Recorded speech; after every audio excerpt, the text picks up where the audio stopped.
What's up, West Coast Swing fans? If you are looking for a zinger of an advanced pattern, you are in the right place. Miss Megan actually found this one from a video of the Baltic Swing Dance Championships. You're probably watching it right now on the screen. It's a really cool pattern, and we are going to break it down in a West Coast Swing Online style in a way that you can do. My name is Brian B. And this is Miss Megan. All right, so at the end of the video, I'm going to do two things. I'm going to show it to you to music with us dancing at both sides, and I'm going to drop the video so you can watch it in its full context. But what this kid did is he danced a sugar push to change hands, setting up a little bit of a hip check, right? Then he used the hip check to change directions in the slot. Then he led a walk to a triple step or a one-footed spin to Megan. So again, sugar push to change the hands. And we're going to talk through this because there's some brilliant things he did to set this up, to set up the change of slot, and then the walk, which actually keeps basic time, right? So each of those are 6-count patterns. So the first thing he did, and the way I described this in a video we did a couple of weeks ago, we did this reverse whip combination. I'll drop that in the corner if you want to learn that. But one of the things I said is that as a leader, you want to set up the pattern to make sure that the follower is going to feel it. So if I was dancing that reverse whip, I wouldn't do the whole leader's peel out. I would give the easier version of the pattern. And so what he did brilliantly was he didn't just start in this position, he led a sugar push that started to encourage that hip check, right? Which, as you can see, Megan is kind of adding a little style there because he encouraged this angle, right? Which allowed her some styling, and then the next thing he did was use the angle to get to the cool pattern that he wanted, right? So if I look at it from this side, sugar push encouraging the angle already, which opens up Megan's hip to me. Then the second time I lead it to my right, and I do two things. I use this hand. Megan's doing a good job of adding pressure here, so just like a sugar push, I can send her away with that.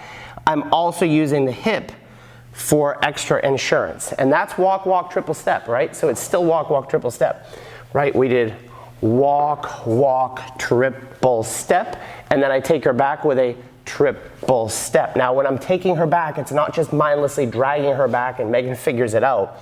Although if the follower is good enough, she may figure it out.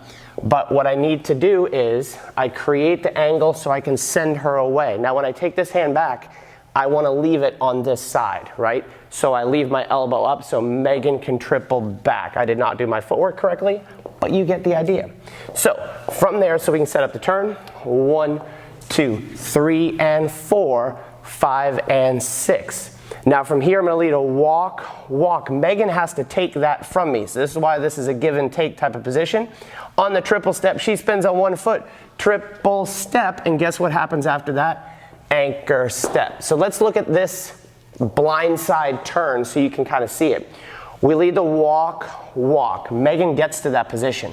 We're not sure what's going to happen here, right? Because if she's basically choosing to do this, a triple step and anchor step. Now one of the things he does that's pretty brilliant, let me change the angle correctly, meaning blind side tuck, 1, 2, she's going to end up over here. As she's doing the turn, he's feeding, as she's turning on that hand, he's feeding her to her right foot, my left foot. So if we look at it in context here, 1, 2, 3, and 4, 5, and 6, 1, 2, 3, and 4, 5, and 6. Now I want to address a couple things because, well, like we got 3 basic patterns, right? Basically a sugar push, right? A sugar push that kind of changes the slot a little bit, and then an inside turn from there, and then an inside turn that kind of changes the slot a little bit, right? So it's all based off of basic stuff. Now, in the video that we're going to show you at the end, you'll see that they do play with the timing, and it's not going to look like it's in walks and triples. That's because they're accenting the music, and it's almost too deep to get into to explain effectively. But if you're an advanced dancer, you got this far, you'll probably start to figure it out. 2, 3, and 4, 5, and 6. And the last thing I want Megan to address is how the heck do you spin on one foot, Miss Megan, so the followers can address that. How do I spin on one foot? So from here, on the walk, this is the sideways so they can we see. will go sideways. The first thing, the walk, I am putting my hand on Brian's back. This is where I'm going to push and get the power for my spin. Now, footwork wise, walk, walk. You want to be over the ball of your left foot. This is just, for me, I think it's one and a half, quarter. 2 turns maybe. So I'm spinning on the ball of my foot. If you think about being really tall, and you can probably look back at some of our videos that have turn technique, you want to be nice and tall over that leg. That way you can stay balanced over that foot. And so one of the things, since this is an advanced video, there's a story, a prominent West Coast swing dancer moving up the ranks, danced with another top ranked West Coast swing dancer, and the follower followed the whole dance. And at the end, the prominent leader said, don't ever do that. Meaning at its highest level, it is a conversation. Meaning it's not just Megan goes, oh, this is a sugar push, right? It is a sugar push, but at a higher level, she's starting to read the subtleties of my angle change, right? And then she's starting to give me angle changes of her own, right?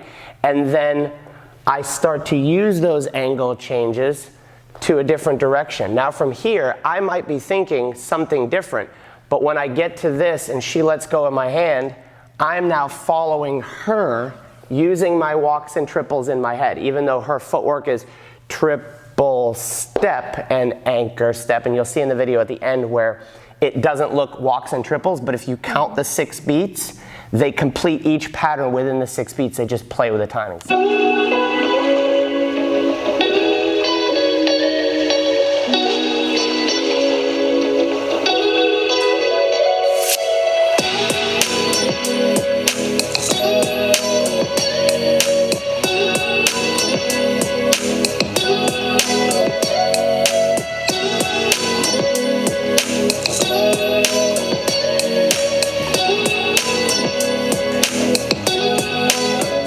With that being said, we're going to link the video up right here, and if you want to see that decapitative whip video that we did a 2-video series on how to level it up from kind of a beginner, high-level beginner to an advanced pattern. We'll drop that down here.